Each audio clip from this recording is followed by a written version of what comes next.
ఈ national Herald కేసుంది కదా, అందులో ఇప్పుడు ఎన్ఫోర్స్మెంట్ డైరెక్టరేట్ అంటే ఈడీ వాళ్లు వేసిన ఛార్జ్షీట్లో తెలంగాణ సీఎం రేవంత్ రెడ్డి గారి పేరు వచ్చిందని వార్తలొస్తున్నాయి. అవును, విన్నాను. అది ఇప్పుడు కొంచెం హాట్ టాపిక్ అయింది కదా. అవును. సో మన దగ్గరున్న కొన్ని వార్తా కథనాల ఆధారంగా అసలీ ప్రస్తావన ఎందుకొచ్చింది, దీని వెనక కథ ఏంటి, దాని ప్రాముఖ్యత ఏంటో కొంచెం వివరంగా చూద్దాం. తప్పకుండా. ముందుగా అంటే ఈ నేషనల్ హెరాల్డ్ కేసు బేసిక్స్ ఒక్కసారి గుర్తు చేసుకుంటే బెటరేమో. మంచి ఆలోచన, చెప్పండి. సింపుల్గా చెప్పాలంటే అసోసియేటెడ్ జర్నల్స్ లిమిటెడ్ అంటే ఏజేఎల్, ఇది ఒకప్పుడు నేషనల్ హెరాల్డ్ పేపర్ని నడిపిన సంస్థ అన్నమాట. ఓకే. ఈ ఏజేఎల్కి చాలా ఆస్తులుండేవి. వాటిని యంగ్ ఇండియన్ అంటే వైఐ అనే ఇంకో కంపెనీ చాలా తక్కువ మొత్తానికి అక్రమంగా కుట్రపూరితంగా దక్కించుకుందని ప్రధాన ఆరోపణ. అర్థమైంది. అంటే ఏజేఎల్ ఆస్తుల బదిలీలోనే అసలు సమస్య ఉందన్నమాట. ఓకే. మరి ఈడీ ఈ కేసులో మనీ లాండరింగ్ కోణంలో దర్యాప్తు చేస్తోంది కదా.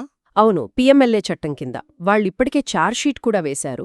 అంటే అధికారికంగా నేరారోపణలు నమోదు చేసిన పత్రం. అందులో సోనియాగాంధీ, రాహుల్ గాంధీ గార్ల పేర్లు కూడా ఉన్నాయి కదా నిందితులుగా. ఉన్నాయి. వాళ్లతో పాటు మరికొందరు పేర్లు కూడా ఉన్నాయి. అయితే ఇప్పుడు ఈ విరాళాల వ్యవహారం తెరపైకి వచ్చింది. విరాళాలా? యంగ్ ఇండియన్ కా? అవును.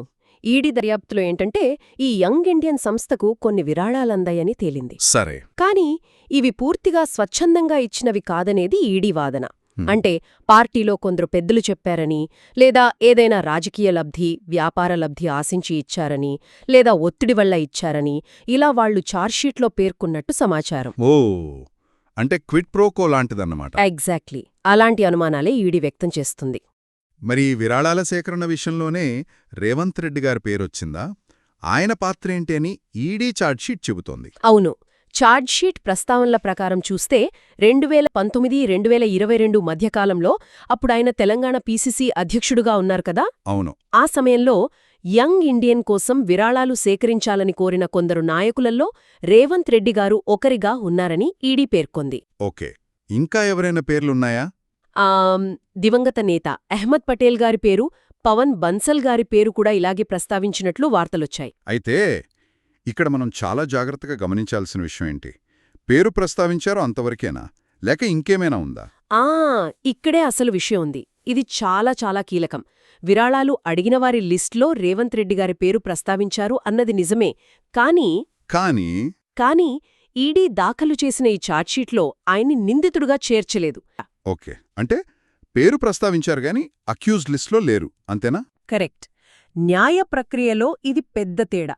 ఒకరి పేరు ఒక సంఘటనకు సంబంధించి ప్రస్తావించడం వేరు, వాళ్లని అధికారికంగా ఆ కేసులో నిందితుడిగా చేర్చడం వేరు. ఈ తేడా చాలా ముఖ్యం. కానీ రాజకీయంగా దీనిపై పెద్ద దుమారమే రేగింది కదా. ముఖ్యంగా బీఆర్ఎస్ నేత కేటీఆర్ గారు గట్టిగా విమర్శించినట్టున్నారు. అవును, రాజకీయంగా రియాక్షన్స్ గట్టిగానే వచ్చాయి. బీఆర్ఎస్ వర్కింగ్ ప్రెసిడెంట్ కేటీఆర్ గారు రేవంత్ రెడ్డి గారి పేరు ఛార్జ్షీట్లో రావడాన్ని చూపిస్తూ ఇది ఆయన అవినీతికి నిదర్శనం అన్నారు. పదవులు ఇప్పిస్తానని చెప్పి డబ్బులు వసూలు చేశారని, ఆ విరాళాలు అలా సేకరించారని ఆరోపించారు. ఓ, అలాగా. అంటే ఈడీ ఏమో విరాళాలు కోరిన వారిలో ఒకరిగా పేరు చెప్పింది, కానీ రాజకీయ ప్రత్యర్థులు దాన్ని అవినీతి ఆరోపణగా మార్చారన్నమాట. చూడండి, ఈడీ దర్యాప్తు కోణమేంటంటే విరాళాల వెనుక ప్రతిఫలాపేక్ష లేదా ఒత్తిడి ఉండి ఉండొచ్చు అనేది. దాని ఆధారంగా వాళ్లు కేసు దర్యాప్తు చేస్తున్నారు. మొత్తం మీద చూస్తే నేషనల్ హెరాల్డ్ కేసుకు సంబంధించి యంగ్ ఇండియన్కు విరాళాలు అడిగిన వారిలో ఒకరిగా రేవంత్ రెడ్డి గారి పేరు ఈడీ ఛార్జ్షీట్లో మెన్షన్ అయింది. అవును.